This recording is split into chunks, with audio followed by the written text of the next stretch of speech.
Assalamualaikum warahmatullahi wabarakatuh. Para pendengar yang dimuliakan oleh Allah Subhanahu wa ta'ala, jika pada rekaman sebelumnya kita telah membahas tentang jalur mahram mu'abbad itu ada 3. Yang pertama disebabkan al-qarabah, hubungan darah atau nasab atau kekerabatan. Yang kedua disebabkan musaharah, yaitu terjadinya pernikahan. Yang ketiga disebabkan susuan atau yang disebut dengan ar-radha'ah. Pada kesempatan kali ini kita akan membahas tentang konsekuensi mahram mu'abbad. Seorang wanita yang haram dinikahi selama-lamanya oleh seorang laki-laki itu disebut dengan nama mahram mu'abbad. Secara hukum, mahram ini selain berkaitan dengan keharaman dinikahi, juga berkaitan dengan boleh berduaan, boleh melihat beberapa aurat, dan juga tidak batal jika bersentuhan kulit saat sedang sama-sama berwudu dalam tinjauan mazhab Imam Syafi'i. Kita bahas dalil kebolehan tentang berduaan. An Abi Sa'id Al-Khudri qala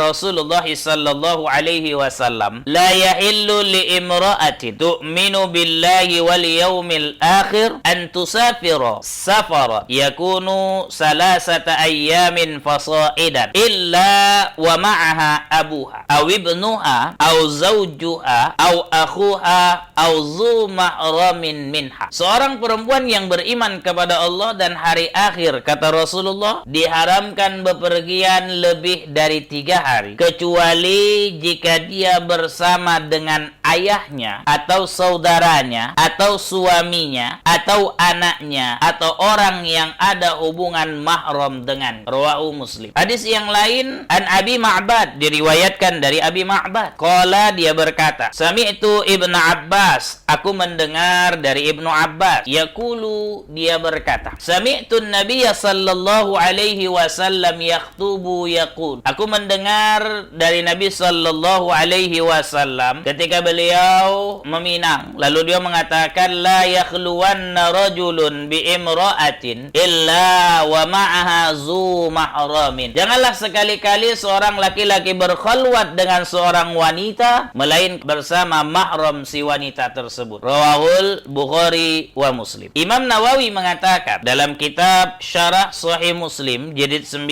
halaman 105, wa'lam anna haqiqatal mahrami minan nisa'i allati yajuzu an-nazaru ilaiha wal khalwatu biha wal musafaratu biha kullu man haruma nikahuha ala ta'bidi bisababin mubahin li hurmatiha. Kata Imam An-Nawawi, hakikat perempuan termasuk mahram di mana boleh seorang laki-laki melihat, boleh dia berduaan dengan mahramnya, dia berpergian dengan mahramnya, adalah wanita yang haram dinikahi selamanya karena sebab yang mubah, karena statusnya yang haram. Nah, jadi artinya ini dijelaskan bahwa pendapat para ulama ketika kita bersama dengan mahram mu'abbad, seorang perempuan dengan mahram mu'abbad berdua itu tidak menjadi permasalahan. Tapi kalau dengan laki-laki yang bukan mahramnya, maka itu termasuk bagian dari dosa. Bahkan kalau dalam mazhab Imam Syafi'i, menyentuh wanita yang termasuk mahram tidak membatalkan wudu. Kita berwudu, mahram kita berwudu, atau sebaliknya, mahram kita berwudu, kita tidak berwudu, lalu kita sentuh. Ketika kita berwudu, mahram kita berwudu, maka ini tidak membatalkan wudu di antara keduanya. Ini dalam tinjauan mazhab Imam Syafi'i. Ini dijelaskan oleh Imam Al-Mawardi dalam kitab Al-Hawi Al-Kabir, Al-Hawi Al-Kabir, jilid 1 halaman 187. Beliau menuliskan, wala wudu'a fi lamsil maharimi indana fi ahadil qaulain. Tidak wajib wudu jika menyentuh wanita yang termasuk mahram dalam salah satu pendapat dari mazhab Imam Syafi'i. Para pendengar yang dimuliakan oleh Allah Subhanahu wa ta'ala, di awal pembahasan kita sudah katakan bahwa secara hukum mahram itu selain berkaitan dengan keharaman dinikahi, juga berkaitan dengan kebolehan berduaan, dan juga boleh melihat beberapa aurat. Nah, ini kita bahas tentang aurat wanita di hadapan mahramnya. Batasan anggota tubuh mana yang boleh diperlihatkan oleh wanita terhadap mahram. Untuk masalah ini para ulama berbeda pendapat, para pendengar yang dimuliakan oleh Allah Subhanahu wa taala. Mazhab Hanafi ini dijelaskan dalam Tabyinul Haqa'iq jilid 6 halaman 19 yang ditulis oleh Az-Zailai. Beliau menuliskan bahwa dalam mazhab Hanafi aurat wanita yang tidak boleh terlihat di hadapan mahramnya. Sekali lagi, aurat wanita yang tidak boleh terlihat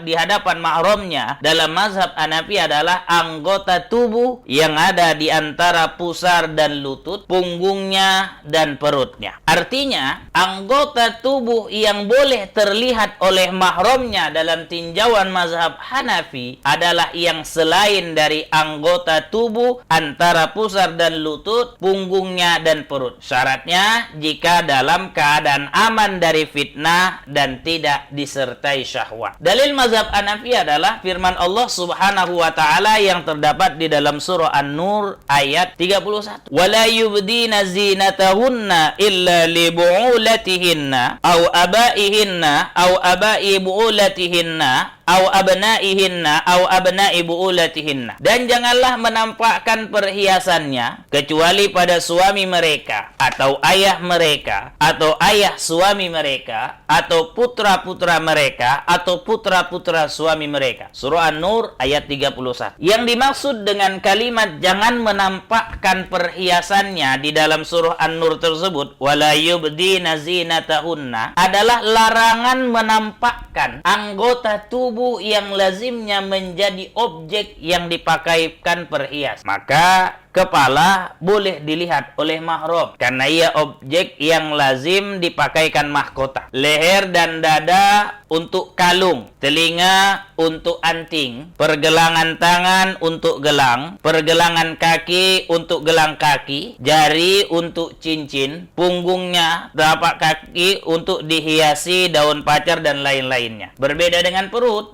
punggung dan paha yang lazimnya tidak untuk dipakaikan perhiasan. Ini yang menurut mazhab Hanafi. Bagaimana dengan mazhab Maliki dan mazhab Hambali? Menurut Ad-Dardir dalam kitab Asy-Syarhus Shaghir jilid 1 halaman 106, bahwa dalam mazhab Maliki anggota tubuh wanita yang boleh terlihat oleh mahramnya hanya wajah, kepala, dua tangan dan dua kaca. Maka haram bagi wanita menampakkan dada, payudara dan anggota tubuh lainnya di hadapan mahramnya, dan haram pula bagi ayah, anak laki-lakinya dan mahramnya yang lain untuk melihat aurat diri wanita selain pada 4 anggota tersebut meskipun tanpa syahwat. Jadi aurat dalam mazhab Maliki dan Hambali itu selain wajah, kepala, dua tangan dan dua kaki. Ini boleh dilihat, wajah, kepala, dua tangan dan dua kaki. Ini dalam mazhab Malik. Ibnu Qudamah, seorang ulama mazhab Hambali, mengatakan dalam kitab Al-Mughni jilid 7 halaman 105 bahwa pendapat resmi dari mazhab Hambali hampir sama dengan mazhab Malik. Bahkan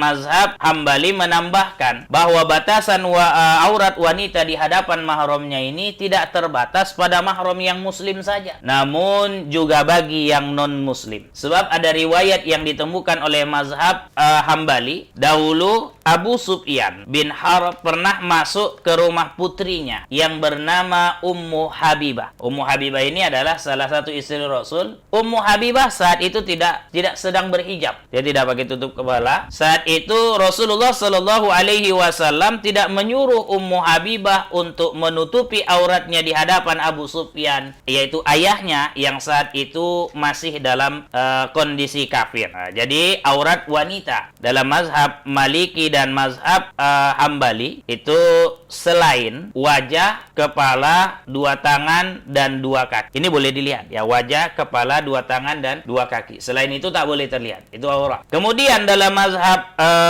Syafi'i, ini dijelaskan oleh Syekh Khatib Asy-Syirbini dalam kitabnya Al-Mughni Al-Muqtat jilid 3 halaman 129, mengatakan bahwa mayoritas ulama mazhab Syafi'i berpendapat bahwa aurat wanita yang boleh terlihat oleh mahramnya adalah anggota tubuhnya selain yang ada di antara pusar dan lutut. Itu pun ada syaratnya, dengan syarat aman dari fitnah syahwat. Ibnu Qudamah dari mazhab Hambali sedikit berbeda dengan pendapat resmi mazhabnya. Ia cenderung sepakat dengan pendapat mazhab Syafi'i. Ini dijelaskan dalam kitab Mughni jilid 7 halaman 98. Ibnu Qudamah mengatakan bahwa batasan aurat bagi wanita dengan mahramnya adalah seperti aurat laki-laki dengan laki-laki, wanita dengan wanita, yaitu anggota tubuh yang ada di antara pusar dan lutut. Jadi para pendengar yang dimuliakan oleh Allah Subhanahu wa taala, kesimpulannya konsekuensi tentang mahram, kalau mahram mu'abbad ini bukan hanya persoalan haram dinikahi, tapi juga memiliki konsekuensi hukum yang lain. Boleh berduaan